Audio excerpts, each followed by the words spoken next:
What is up, Packers fans? Welcome into Pack-A-Day Live featuring the one and only Mike Wahle. You can find him at Mike Wahle68. You can find me at Andy Herman NFL. It is a Victory Monday. We are excited to talk about it. Mike, before we get there, how you doing, my friend? Hey, Andy, doing great. Great weekend. Good win yesterday for the squad. Defense is looking fantastic, and a little bit of a gut check. I think there's a lot of questions still to be answered on offense, but maybe we'll solve all the world's problems here right now. That's the plan. We're gonna fix everything that needs to be fixed. Celebrate all the things that already went right, specifically on the defensive side of the ball. Yeah, let's get into it right away. You know, offensively, you mentioned maybe some things still to clean up. Let's just start right away, kind of on the offensive line. Green Bay tried some new things this week. Anthony Belton at right guard. That's fun and interesting. Jordan Morgan basically I don't think plays at all in the second half. Of course, we still have, the center change due to Elton's injury. You've got three, a little bit bigger guys now, and Aaron Banks, Sean Ryan, and Anthony Belton on the interior of the line. What did you see up front? They ran the ball a little bit more in this game. How did you see the offensive line perform? Here's the hard part of that, because I think it's a nuanced answer. Because in the second half, they just said, like, we're shutting down. We're gonna run this ball. We're gonna try this. We're gonna put in 70 at the jumbo tight end pack. They don't have a lot of plays out of that package, obviously. Like, they don't have a lot of answers outside. They got the matchups they want, but they're not throwing the football, et cetera, et cetera. They're trying to run the ball and maybe preserve some guys because we have a Thursday night game. And, like, quite frankly, McCarthy, like, I feel bad for the kid. He had another really, really bad game. Yep. So the actual game, it was great to see Eric Wilson kind of take advantage of his opportunity. Cedric Wilson, sorry, and make and get a 100-yard game for the first. Is that the first time all year that we've had a 100-yard rusher? Yeah, first 100-yard game of the season for Emanuel Wilson. Yep. Yeah, Emanuel Wilson. Sorry, I keep messing up names, but a lot of Wilsons. Yeah, that was phenomenal. And he did it. Like, there was really just one drive where he picked up like 20, 30 yards. It was like, it ended up in a field goal because we didn't go for it on 3rd and 3, and Greg Olson's like, telling everybody how to run offense, but there was a couple of really well blocked plays, and he just running through and got some yards after contact. But if I'm just being like brutally honest, it was really, really ugly up front. I mean, it was really ugly up front. And I thought Aaron Banks early in the game did some things that you were like, you should be really happy about. Jordan Morgan did not play well, or whatever he was in the game. And so, like, getting that switch made sense. And I think, if we're just going to talk about the right guard position, because I know that's where everybody wants to go. Yep. It makes sense to give Belton a shot because you don't lose anything. Like, you didn't lose anything in pass pro. And it was the first time playing, and he's kind of fitting in some stuff and not doing as well, but like bigger body, just generally a more aggressive player. He's got a little more horsepower behind him. It's probably his natural position in the National Football League. And I think over time, if you said, like, they're kind of in the same spot as far as, like, you're going to get the same mistakes out of both guys. So who do you think has the, like, more potential to move humans off the spot? Well, I would say it was him. So I think this move is a long time coming. The one thing that you want to reach out and say to everybody, obviously within the building, but also outside the building, and all the guys who like write media, stuff in the media, is like, you're not giving up on either player. Because they, if one guy gets benched or this, like, you do not give up on young players who have a lot of talent. These are just kind of, speed bumps on the way to success. Yeah, well, that was kind of our first question too. Mike and I are going to break down the game in a lot greater detail on our show tomorrow. So make sure to check that out as well. What we really want to do is get to a lot of your questions. So make sure you get those questions in on our live show here. But this was Vincent's first question. Are we officially calling Jordan Morgan a bust? Is he capable of carving out a starting role on this team next year at tackle? And you kind of answered that there. It's we're not giving up on him, but there's still work to be done, I think, with both Belton and Morgan at this point. Yeah, well, I mean, a lot of guys on that line. Sean Ryan's not like he's just a done deal. Like, I think he's Sean Ryan was better last week, or better this week than he was last week. So you see the improvement, and in a lot of facets of the game, I think that he's trying to do things the right way. You saw some things in Aaron Banks that I personally really liked. I know he's more of a veteran player. The thing with Jordan Morgan that's difficult is, like, walking in to play left tackle isn't a cakewalk in the National Football League. Like, God forbid you have to go and play, I don't know, like the AFC North next year with Myles Garrett. Yeah. God forbid you got to go play that group, and you're like, oh yeah, Jordan. There's a lot of people out there, because Goody drafted him so high. And again, like, I blame Goody. Like, I don't blame Jordan Morgan. It's not Jordan Morgan's fault when he got drafted. Yep. And if this is all just the shade of sunglasses you're wearing right now. If he was a 3rd round pick, everybody would be like, this is what it's supposed to look like. But everybody assumes because he was drafted 1st round that he's just going to walk in and like Rasheed Walker's gone, and Rasheed didn't play well yesterday either. But Rasheed Walker's gone, and they're just going to Jordan Morgan's just going to slide at left tackle, and that's going to be seamless. It's like it's not going to work that way. No, you know, it's not going to work that way at all. There's going to be growing pains there, just like there is right now.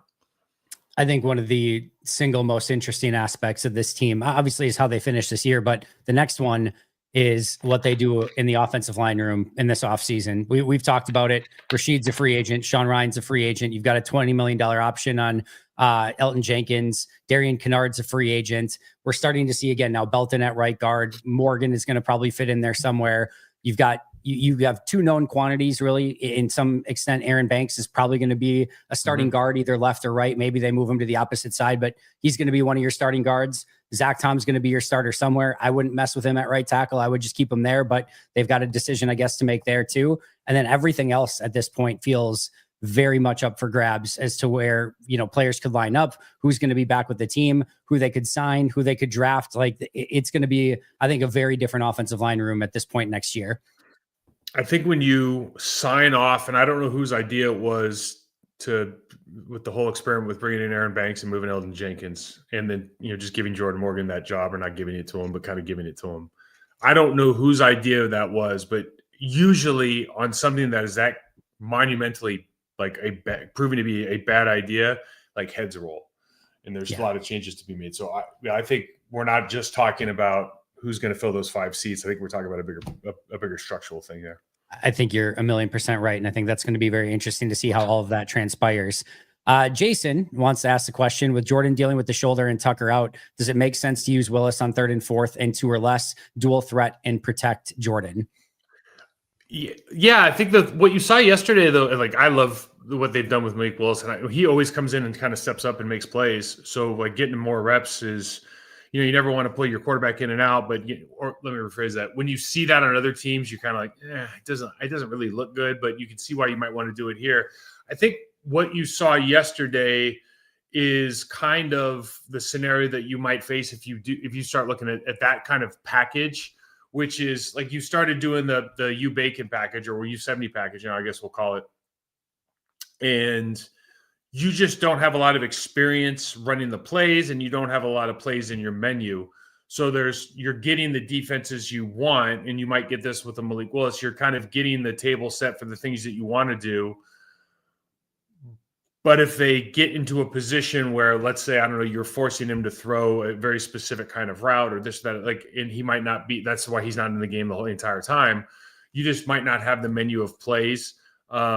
I do think that makes sense. I'm sure that the Green Bay Packers have, a set of plays, like, gotta have it Malik Willis plays. I'm sure they have their own set of plays for him when he's in the game, but I'm talking about just some short yardage stuff like you're talking about. When Jordan Love pulled it, went to the left and was like, not a good idea, and just hit the brakes real quick and slid yesterday, you're like, okay, well, that's a play that we've seen Malik Willis run probably at a higher clip than Jordan Love, and something you'd be comfortable to see him run, because we don't, for whatever reason, we're not as worried about him getting hurt. So, yeah, long-winded answer saying, I think that's not a terrible idea.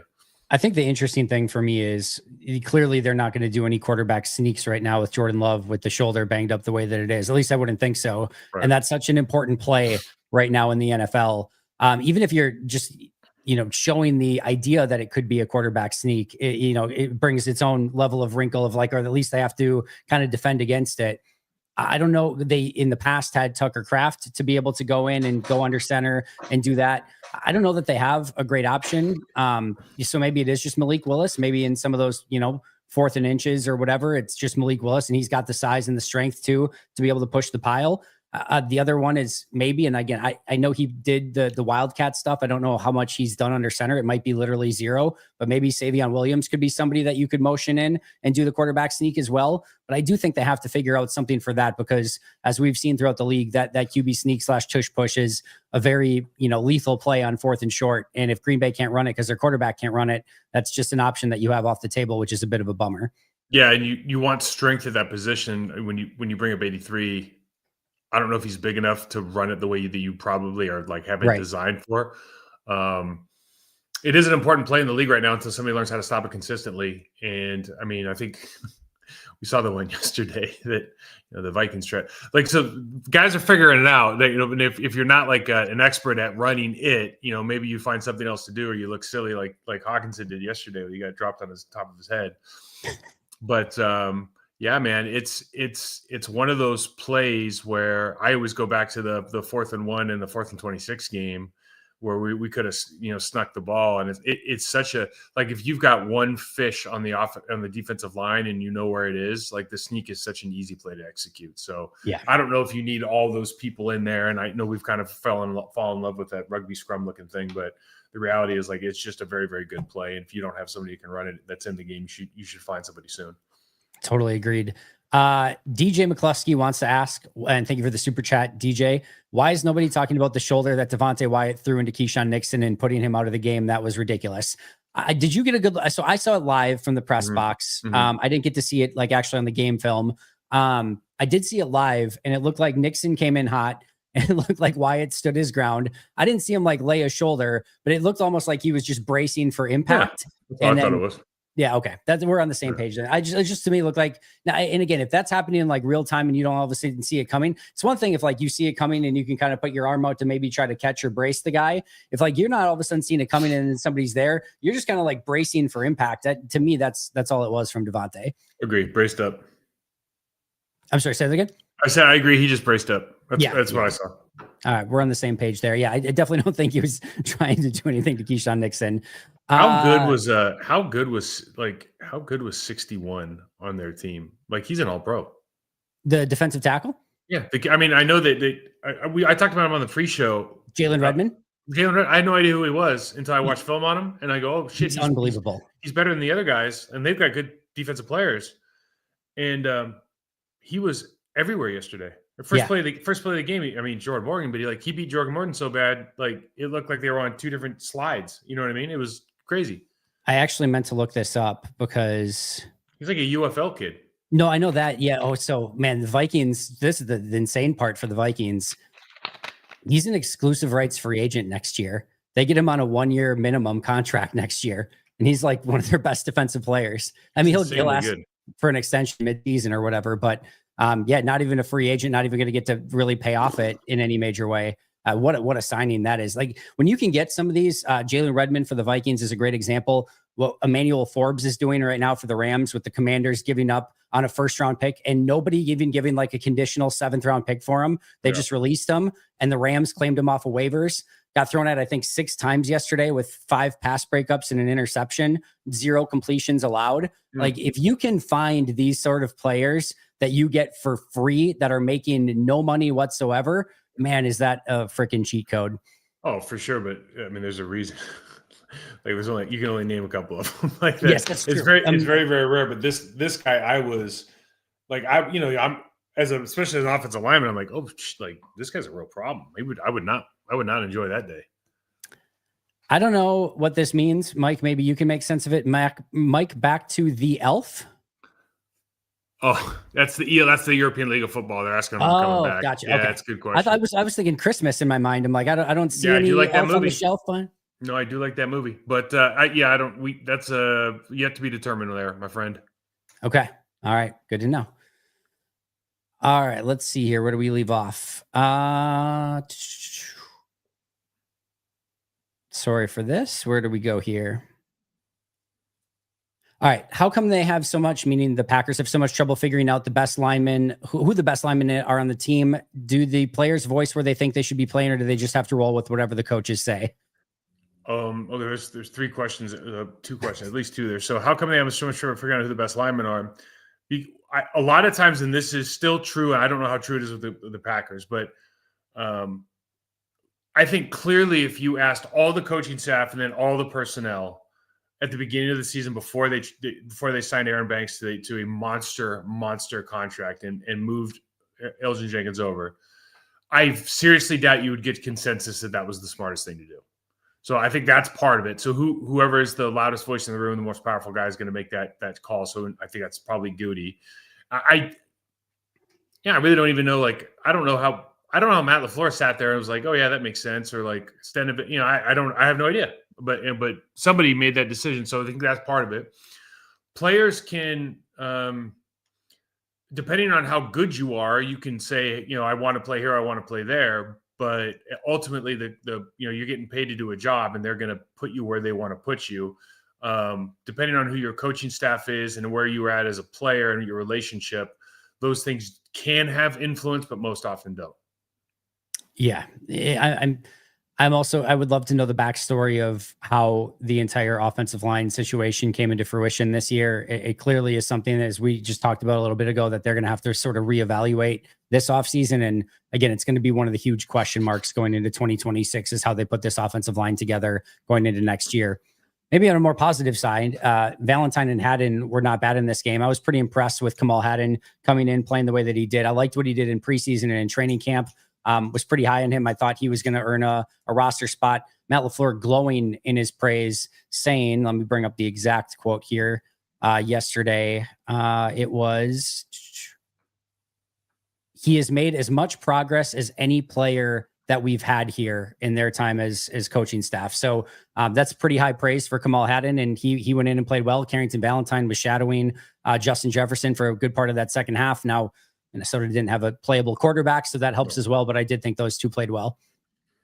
Carrington continues to impress. I really would put the focus on him just because of the status that he had coming into the season and the way he's kind of earned playing time when Hobbs was injured early on, and then obviously got benched for that one game. I think it was one game when Hobbs came back, and they're like, all right, let's just give him the spot because he's playing so well. I've just been super impressed with him all year. I think that really has added something from a physicality standpoint to our defense, which coupled with the Micah Parsons project and how well that's gone specifically for him, but also, you can see, I saw yesterday now some other guys, like there's going to be these handful of games where he makes a play, and then there's going to be a handful of games where he makes a bunch of plays that lead to other people making plays and their stats go up and everybody feels better about themselves. So, listen, we see a lot of people like Isaiah McDuffie had a good game yesterday in a starting role for Quay Walker. Like, what you're seeing is, if you want to contrast both sides of the football, what you're seeing is like Jeff Hafley's side of the football, very, very well coached at a number of positions.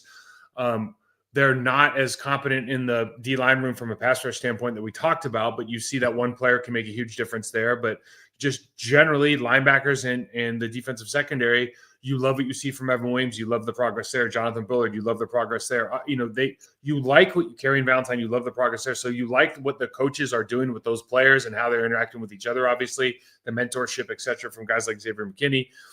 And then on the other side, you're looking at, like, it almost feels like there's I don't want to say like there's two separate teams because that doesn't feel that way necessarily, but it does feel like there's two different auras around the offense and the defense with this staff. And this is usually it's flipped on this, it's flipped for the Green Bay Packers where it's usually in the offense's favor. I do think you bring up a great point. It does feel like some of the younger players on defense are taking a little bit more of that jump and showing signs of progress and right place, right time, right area. And you're seeing like a intensity. You're seeing all of it. Like you said, I just think very well coached. On the offense, you're seeing maybe not the same progress from young guys like Jordan Morgan and Anthony Belton and some of the younger players. And the other thing too is just a lot of missed assignments up front on the offensive line. Not great attention to detail with the route running. I haven't watched the all-22 on this one, but I know last week we had guys running into each other again. Like just a little bit too much of that at the moment.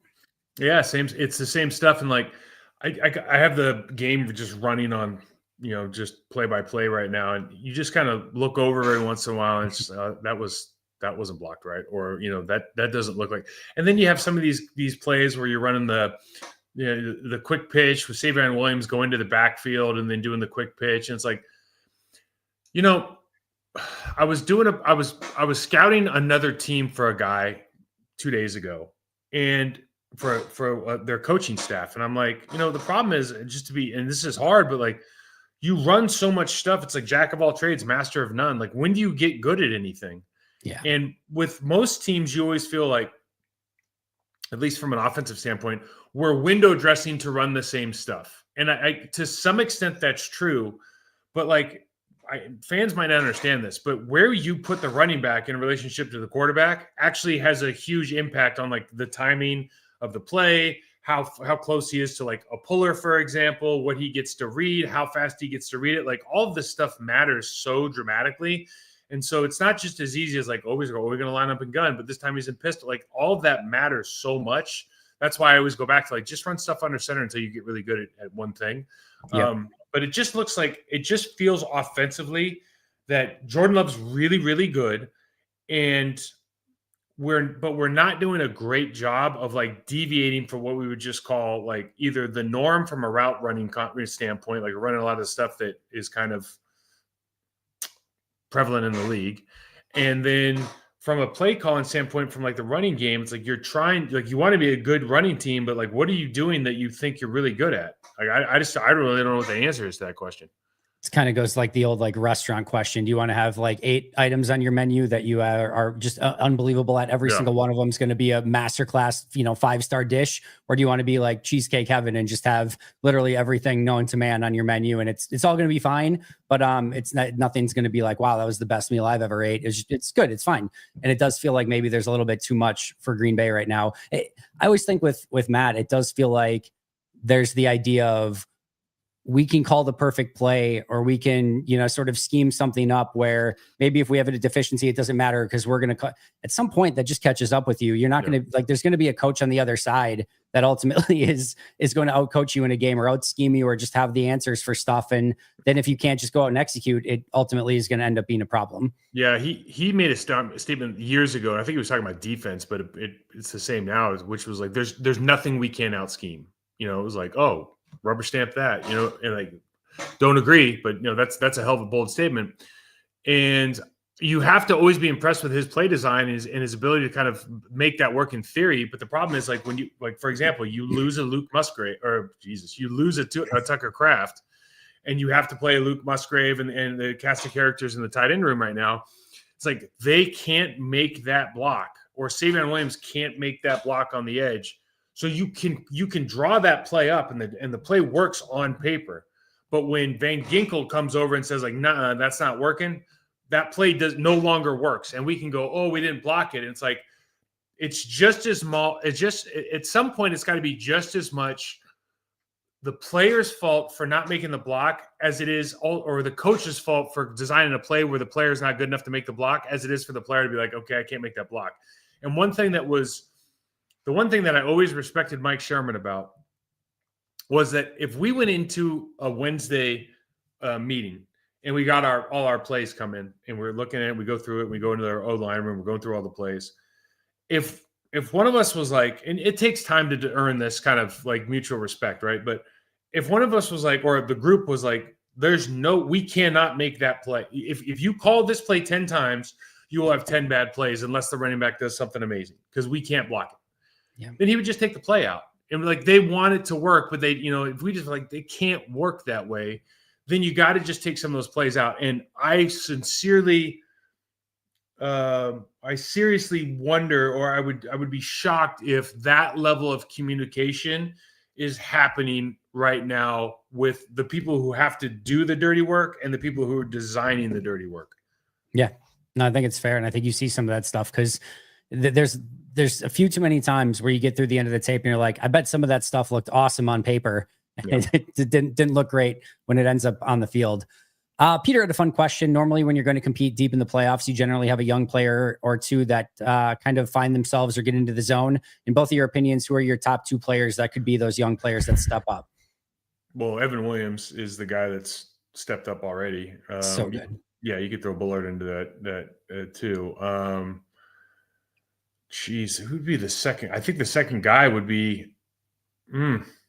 I think Wyatt. Valentine we talked about. Yeah, would be another one. Yeah, it could be Wyatt or Valentine. Like, I think Wyatt's playing, like, the last month has been playing really well. That's probably Valentine though. You're right. It's probably the secondary guys. They both play, and you can see that we're now a defensive led team. And I'm trying to scrape together who I want to make up a name for the offense, and I can't.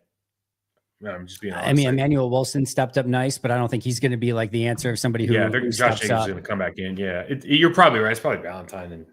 Valentine, Bullard, Williams, I think would be the three. Brinson had at least per next gen stats. Again, I haven't watched the tape on it, but they had him at 15 rushes and 5 pressures in this game.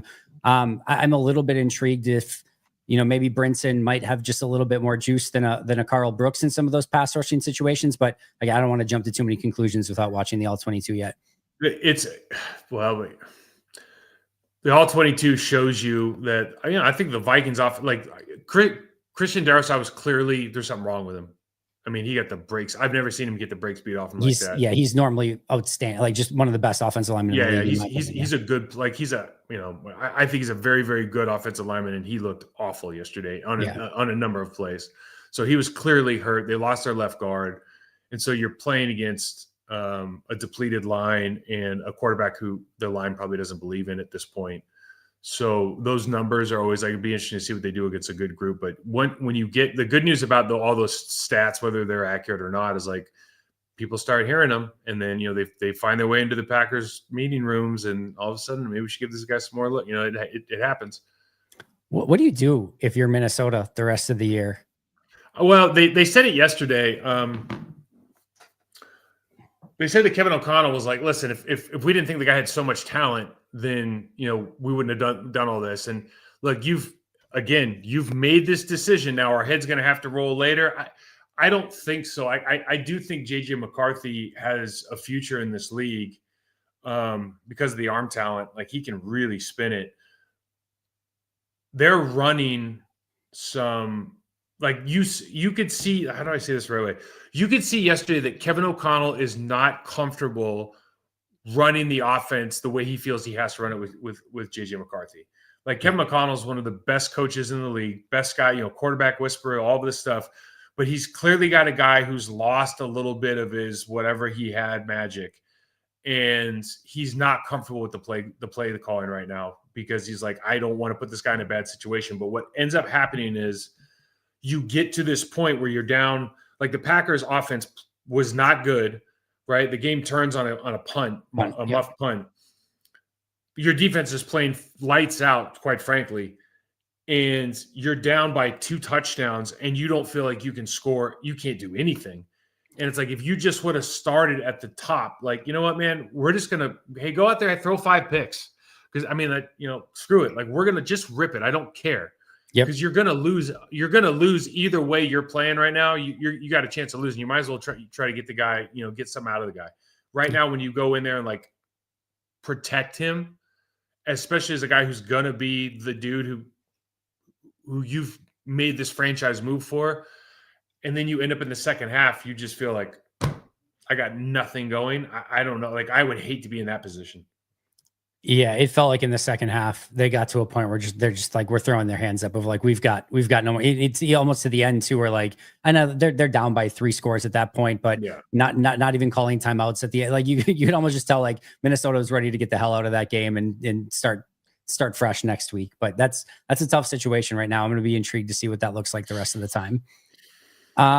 John asks, McDuffie played well, but how important is getting Quay back to containing Gibbs this week? I think Quay's having a hell of a year. He's probably been the standout in a room of standouts. I think, those guys have all done really well, but Quay it's so cool to see. We talked about Quay for years on this show, and like, he wasn't living up to standards for a long time, quite frankly, but he's really played at a high level. The way that he reads, first of all, he seems to be the signal caller and the lead on defense first, which is a huge responsibility. His identification is much faster. His processing is much faster. His aggressiveness downhill, and just kind of his understanding of how the defense is supposed to look and work, I think this year versus last year has improved. But he's played so well, and I'm a huge Isaiah McDuffie fan, but I don't think there's any doubt that Quay Walker adds an element that very few, even in the league, maybe can add to this defense. Yeah, I'm right there with you. And I was pretty pleased overall with how McDuffie played yesterday. And he just steps up every time he's needed. He's not never going to be the Pro Bowl type, but you need him on special teams, defense, third linebacker, playing every snap. He just finds a way to get the job done. I thought he did a really good job of that yesterday. He's awesome. Yeah, very much so. There's been a lot of talk about Emanuel Wilson's play, and there's some that are maybe thinking that it added a little bit more juice than what Josh Jacobs has brought to the table.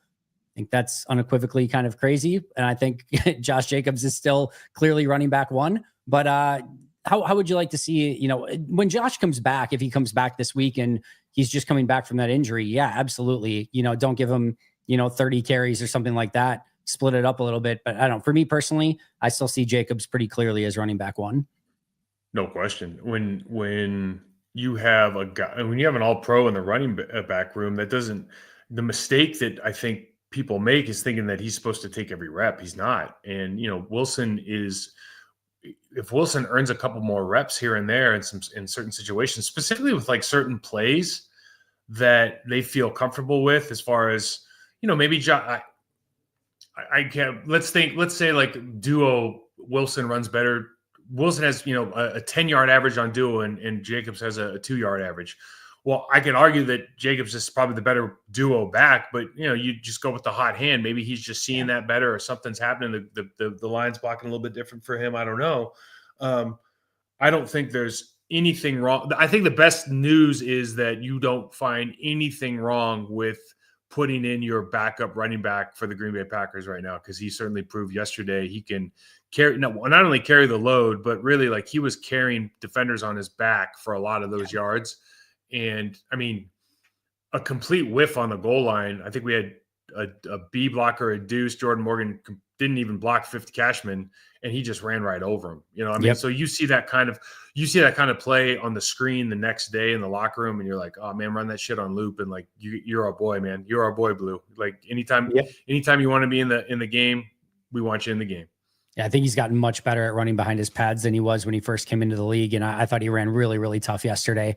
A couple more than Mike and I are going to get out of here and record tomorrow's episode. I thought Michael had a good question, though. Mike, could you explain the differences for an offensive lineman when it comes to runs out of the gun compared to under center? Which would the offensive lineman prefer, and the pros and cons of each? That might be a longer answer than we have time for right now, but I'll let you run with it. Yeah, I did it. I did this as part of the preview show last week. If you want to check that out, there's a longer explanation. But essentially, when you're balanced under center, let's say you're in an I. You're going to get a pretty good look of where the pockets of space are for the safeties to fill if they haven't filled already. You're going to kind of understand where everybody's lined up. Depending on where your offset is in gun, for example, there's only so many plays, and you see it with every running back. Like if the quarterback's here and the line of scrimmage is here, and the running back is back here, well, he can't run like sweep to the opposite side. He has to run some sort of insert downhill play. If he's here, they don't want to run an insert downhill play from here because now he's too close to the line of scrimmage. So he's got to run. So the defense can read where the back's lined up and what that means as far as where he's going to be able to go.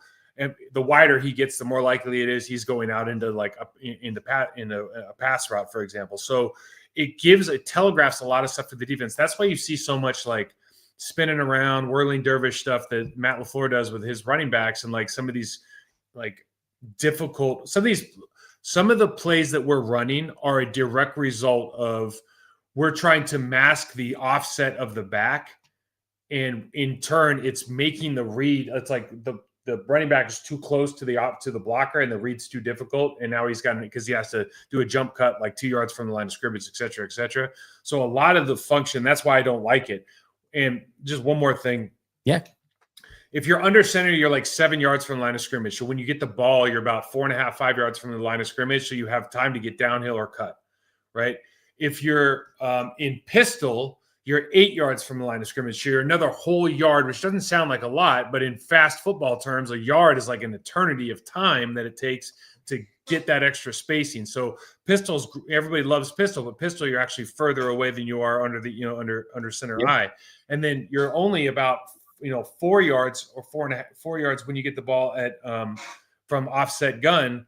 So now you're a yard closer than you want to be. So it's like Goldilocks. You're either too close, too far. You get under center, you're kind of perfect. Well said. No, it makes a ton of sense. All right, a couple other quick ones. Mike, if you had to be an NFL position coach, but you couldn't do offensive line, what would be your next position you'd want to coach? Oh, tight ends. Well, let me tell you, probably D-line. Like I would trash an offensive line if I was D-line coach. My guess All I was do gonna is be figure out tight how to end. beat That people. makes sense too. Yeah. It's like if you understand what the opponent's trying to do all the time, like you could wipe them out. And then Richard says, what were your thoughts on the jumbo 6-0 line personnel lineup? Could we possibly see a big man touchdown on a trick play this season? I'm sure they have the trick play in, certainly, and they got them on the, they were running 70 on the wing a lot. So not that it would matter, but it gives you a lot more optionality. I love that they're doing it, and you can see that they're getting the looks that they like. If you were doing it to get a look, you're getting the look that you wanted. You got single safety high and you got man coverage outside. So you got that's where I'm always looking at. You're getting exactly what you want if you want to throw the ball out there kind of one-on-one. You're getting the looks that you want. Like the Vikings move around a lot obviously. The problem was they still don't have tight ends. They still got 2 tight ends in the game. Those guys, got beat up pretty bad. Yeah. And we just don't block very well at the point of attack. And there's a lot of we used to run that 96 power load a lot. And I would pull around and we'd have like a good double. And then you'd have this great Bubba and Kevin Berry would just remove a guy off the screen kind of, right? Yep. And what we do now, this team, they're everybody's just kind of down blocking and they're washing it. And sometimes they get penetration. And so the puller has a hard time getting around and bowing. And so it's a different, even though it's the same, a lot of this stuff is conceptually, it's all same. The way that they decide to execute is totally different now. And it's not just the Packers, it's across the league. There's not with a lot of teams, there's just not the desire to move the person off the line of scrimmage as much as there's let's just watch everybody down, try to cut the defense right here, and then we'll shimmy through. And that's why you see a lot of our stuff gets disrupted before the back hits the line of scrimmage. No, it makes sense. Bryce also wanted to know the 49ers used to put Trent Williams in motion to help clear the run. Pretty successful at clearing the edge. Packers obviously don't have a Trent Williams. They do not. But that could create Darnell Washington doing such fun stuff in Pittsburgh too, putting him in motion and clearing people out. Yeah, Green Bay doesn't have that particular type of player. I don't know. Maybe they can find somebody who can do it a little bit, but yeah. It doesn't even matter that you could use that guy for any. I mean, 74 for the Steelers does it as well. You could 70. You could put anybody, any 325 pounder can do that. It's not hard because you're just going hey, you're running inside hip of the tackle. If that guy comes inside, knock the hell out of him, right? You don't really even have a secondary responsibility in those plays. I mean, George Kittle's been running that, and Q-Stick's been running that for the Niners for years. They just switched the guy like that. It's really not that hard. What people don't understand about Trent Williams, for example, is that was a fun play, even though it was against the Packers. That was a fun play to watch. But what Trent Williams does better than anybody maybe in the history of the National Football League is on the backside of all those zone plays that the Niners run, he erases that 3 technique. That 3 technique, he either does such a good job of snatching him and he puts him 4 yards in the backfield before the guy knows what happened, or he just mauls him and takes him 4 yards downfield. But that whole gap that they always cut back on is created by his ability to kind of do something that is very, very difficult, as well as anybody has ever done in the National Football League. That's one of his superpowers. Yeah, backside blocks are where you can really make your big time money. If you can be really good at those, and what Trent Williams can do on those, that's the difference maker. Mike, I cannot thank you enough. We're gonna go record tomorrow's show here in just a moment. Any final thoughts before we get onto the live show here? Just remember, always good to win. Winning and learning's better than losing and learning. It's very, very true. Offense still has some learning to do. Very impressive game from the defense, regardless of whether it was JJ McCarthy or not. Fun win, 17 points nonetheless, and good, hopefully momentum builder for going into Detroit this Thursday on Thanksgiving. We'll break it all down for you with Mike coming up on tomorrow's show. Make sure to check that out. Make sure to find him at Mike Wall 68. You can find me at Andy Herman NFL. Make sure to get your sleeper picks in for Monday Night Football tonight. You're going to want to get those in. 100% match up to $100 by utilizing code PACKADAY, and 100% match up to $100 by utilizing code PACKADAY. Terms and conditions apply. See Sleeper for details. Available in over 25 states nationwide. We'll see you guys soon, but until next time, and as always, go Pack Go.